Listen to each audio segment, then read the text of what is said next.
When the slap landed across my face, the sting wasn't just on my skin. It sliced through every dream I had built over the last 5 years.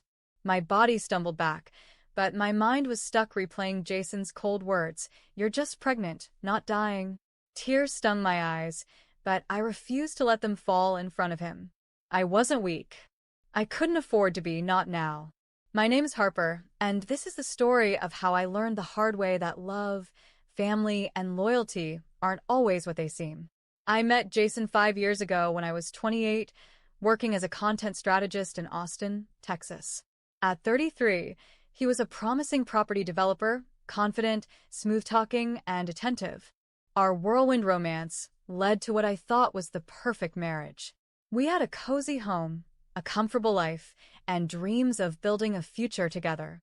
For the first few years, everything seemed to fit perfectly until his family came between us. Jason's 30-year-old sister, Sophia, worked as a wedding planner, and his mother, Diana, was a widow who held an overwhelming influence over him. At first, I admired their closeness, but it wasn't long before I saw the cracks. Diana would often criticize me in subtle, backhanded ways, and Sophia followed suit. Jason always brushed off my concerns, leaving me to silently endure the insults. But the true nightmare began when I became pregnant. The complications hit early: dizziness, exhaustion, and eventually blurred vision that made simple tasks difficult. I needed Jason's support, but instead, he became distant, spending most of his time at his mother's house, or helping Sophia plan her wedding. I was 8 months pregnant, and the wedding was just days away when everything spiraled out of control.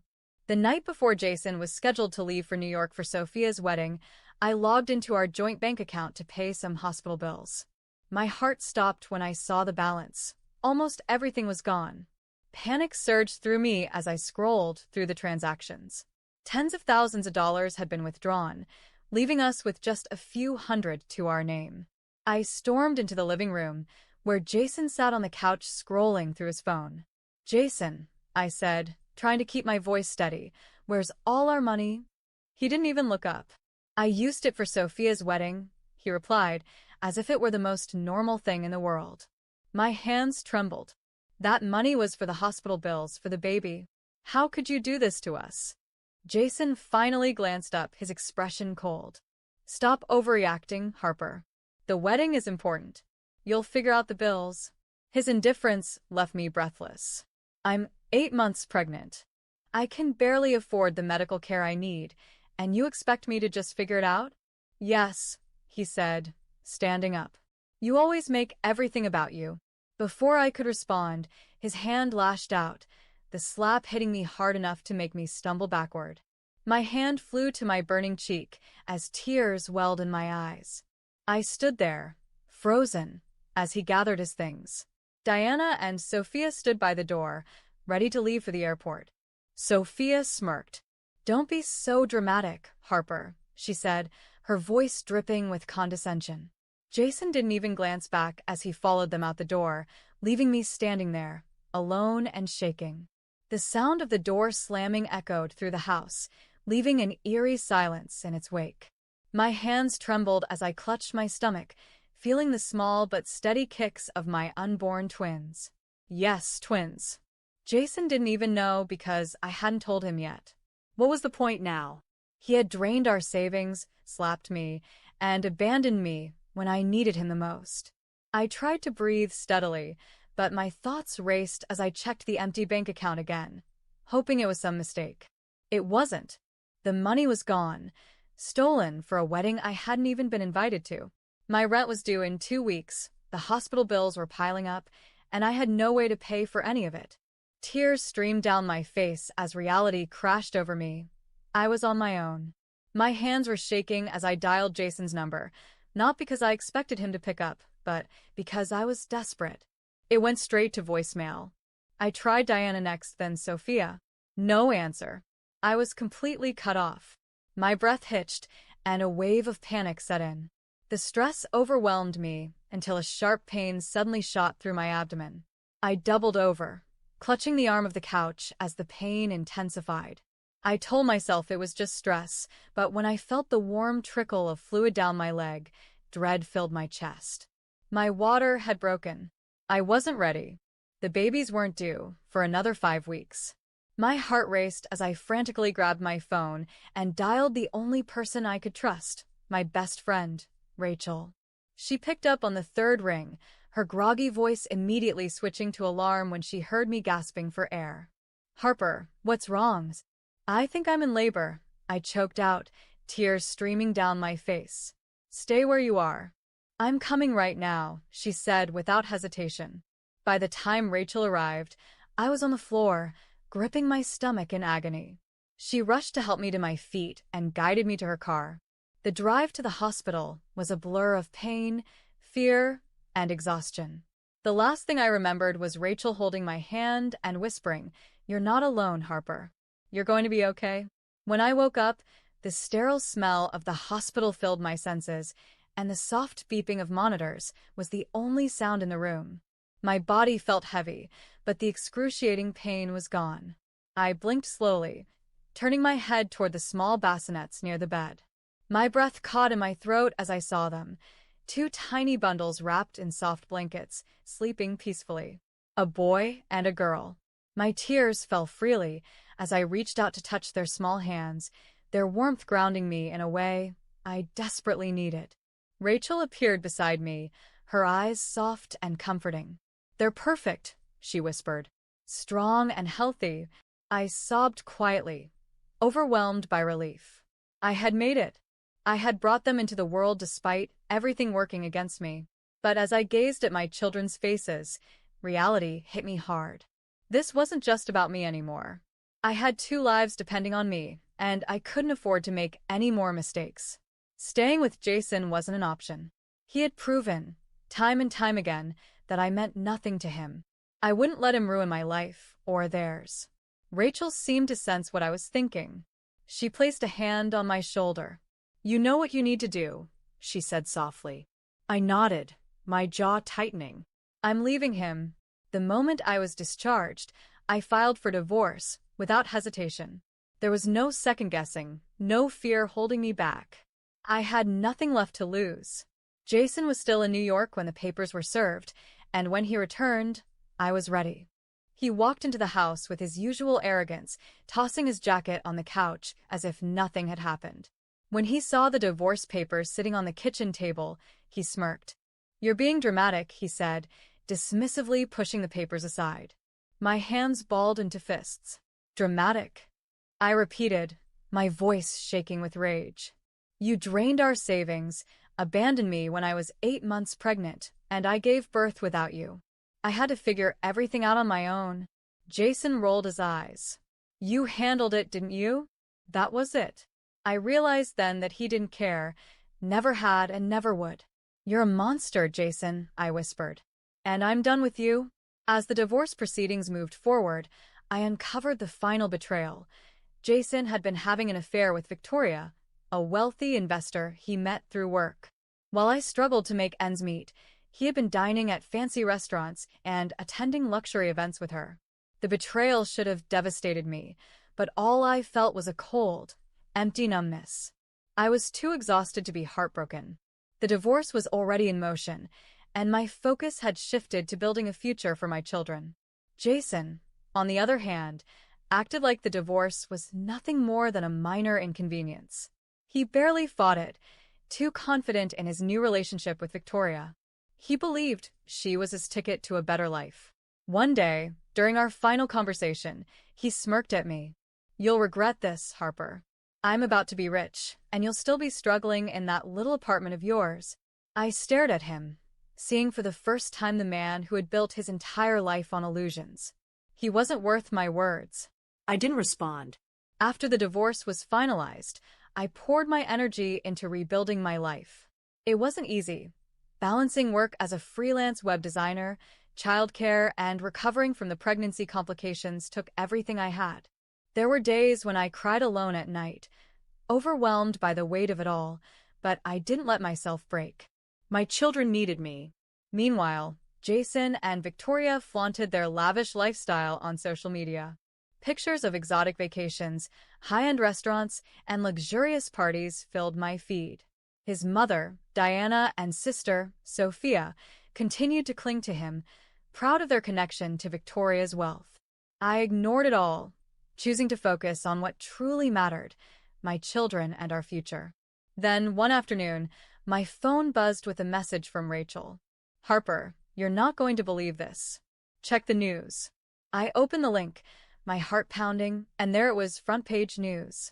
Victoria had been running a massive financial scam, laundering millions through fake investments and conning wealthy clients. She had drained Jason's accounts and disappeared overnight. His house, cars, and savings were gone. He was left with nothing but debt and public humiliation. My breath hitched as I read through the article. Margaret had lost her home. Sophia's marriage had fallen apart after her in-laws found out about the scandal. Jason had been blacklisted from the property development industry, labeled a liability. No one wanted to work with a man tied to such a public disgrace. I sat there for a moment, processing everything. A wave of satisfaction washed over me. This was karma, pure and simple. Days later, my phone rang. I looked at the screen and saw Margaret's name. I hesitated for a moment before answering, curiosity getting the better of me. "Harper," Margaret's voice trembled. "We need your help." I nearly laughed at the desperation in her tone. "Help? Why would you call me?" "Jason has lost everything," she said quickly. "Victoria drained all his accounts, and we've been evicted from our homes. We have nowhere to go." I let her words hang in the air, savoring the irony of the moment. This was the same woman who had stood by while her son drained my savings and abandoned me. "You didn't seem concerned about family when you left me alone, pregnant and broke," I said coldly. "Harper, please," she begged, her voice breaking. "The children need their father. We made mistakes, but we're family." The word family coming from her mouth made me sick. I thought about the night they left me behind, the slap, the empty bank account, and the fear I felt giving birth alone. I thought about all the times I had begged Jason to see my pain and how he had dismissed me without a second thought. "You made your choices," I said, my voice firm. "Now live with them." I hung up, and for the first time in years, I felt truly free. Margaret didn't call back. Neither did Jason. They knew. They finally knew that I wasn't the woman they could manipulate anymore. That version of me was gone. I glanced around my small but peaceful home, where my twins slept soundly in their cribs. They were safe, loved, and untouched by the chaos of their father's family. That was what mattered most. Not Jason's downfall, not Margaret's regret, not Sophia's ruined life. Rachel came over that evening with takeout and a bottle of wine. She grinned as she set the food on the table. "You're glowing," she teased. I laughed, shaking my head. "I just feel free." "Are you even a little bit tempted to check up on them?" Rachel asked, pulling out her phone. I hesitated before sighing. "I already know everything I need to know." Jason got exactly what he deserved. "Still," she smirked, sliding her phone across the table. "You might want to see this." Curiosity got the better of me, and I glanced at the screen.